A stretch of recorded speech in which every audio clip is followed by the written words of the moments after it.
you had the advantage. As you said, you were in the writer's room, so that helped shape Ray as a character. The rest of the actors were not on the writing staff. So how did all of you figure out what it was about Patricia, about Doris, about Brad, about Peter that was funniest about them and about the characters, so you could start writing towards that? That's evolution. That's you start to notice somebody's strengths. Patty Heaton happens to be great at every single thing we did, and this is,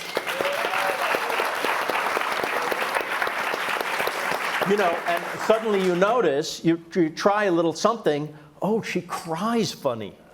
Yeah. That's like Mary Tyler Moore had that, right? That's like, oh, we gotta, so it should, we should make her vulnerable too. And then what if she's wrong once, right? Now you have a show, but that takes time to build that. Yeah. You have to also have a studio and a network that's going to trust you to take that time. It can't all be there. Yeah. That's not what life is. The audience in the beginning, the studio audience would come in. First of all, we could hardly get a studio audience. We literally had, I'm not even kidding, half the audience was from a nursing home, and the other half from prison. No, and sometimes they would pay them. They would pay them to Yes. come in. There was one time, I think it was, where half the studio audience was sort of from a mental institution. And my partner and I, before we realized that, we're like, we are getting amazing laughs. And things we didn't even think were funny. And then we're like, oh.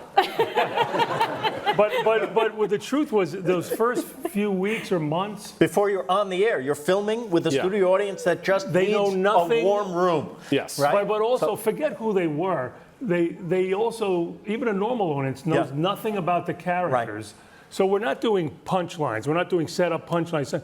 When Marie comes into the room and she shouldn't be there, the audience doesn't know that till episode 7 or 6, Yeah. So it was pretty rough in the beginning, and we just had to trust that it was funny still, and not succumb to wanting to just write jokes and write to the character. But we started to understand that they were getting the kind of universality of the situation, that about a marriage and about parents and things like that is, fruit of the month. Well, that audience had never seen the show before. By the end, the show was, the people had gotten to know the characters so well that, and Phil would stay in editing. He would stay on a single of somebody's face.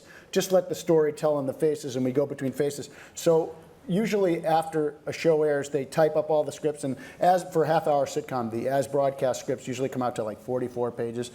Our shows we have as broadcast 33 pages long because they were held for. There was just looks and action and moments that we played, and you can't really do that. We would cut certain punchlines in editing because the face of Brad Garrett was funnier than anything we could write. Yeah, didn't you used to call him the human blow? Yes.